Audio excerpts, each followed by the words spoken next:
Well, you have often heard it said, forgiveness is easy to preach, but hard to practice.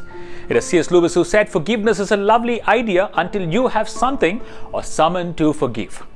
It was on the 17th of March 2022, the news agencies ran the headlines, ex-student stabs teacher 101 times 30 years after humiliation at the Belgium school.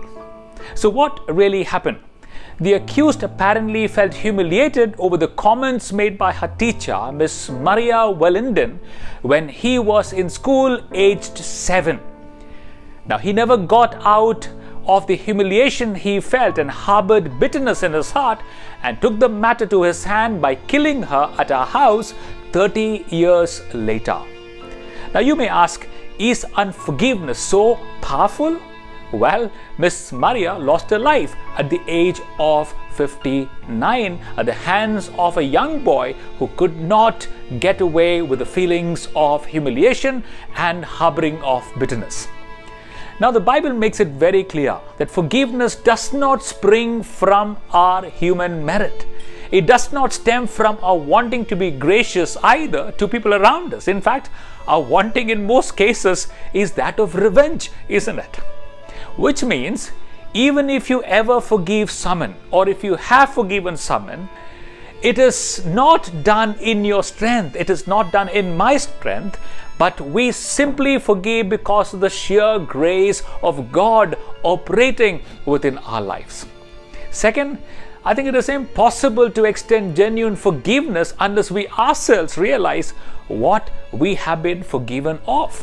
Now, Jesus, in fact, made it very clear in a parable where the man had been forgiven, to an equivalent of $8 million, but refuses to forgive his debtor who owed him $20,000. Now, this means unless you and I realize what we are pardoned of, our great debt towards God, it is even unthinkable to grasp the idea of forgiveness.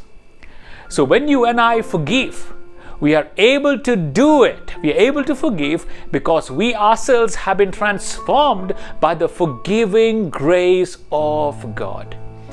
It is Alistair Begg who said, one of the chief evidence that someone has truly repented of their sins is a forgiving spirit.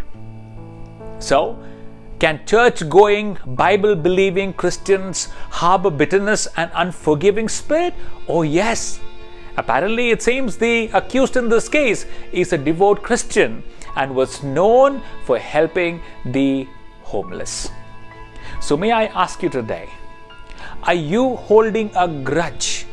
And are you thinking of repaying the wrong that has been done to you? Is there someone you have failed to forgive deep inside your heart? Is there resentment and grudge that you are harboring on the inside? Yes, forgiveness is easy to preach, hard to practice. But do we really have an option if we have truly repented and have reflected upon the forgiveness we have received from Christ? I think we don't. We are then called to forgive as well. But remember, whenever we forgive, we forgive not because of our human merit. We forgive because of the sheer grace of God operating in each one of our lives. So may God truly help us to forgive the other person as Christ has forgiven us.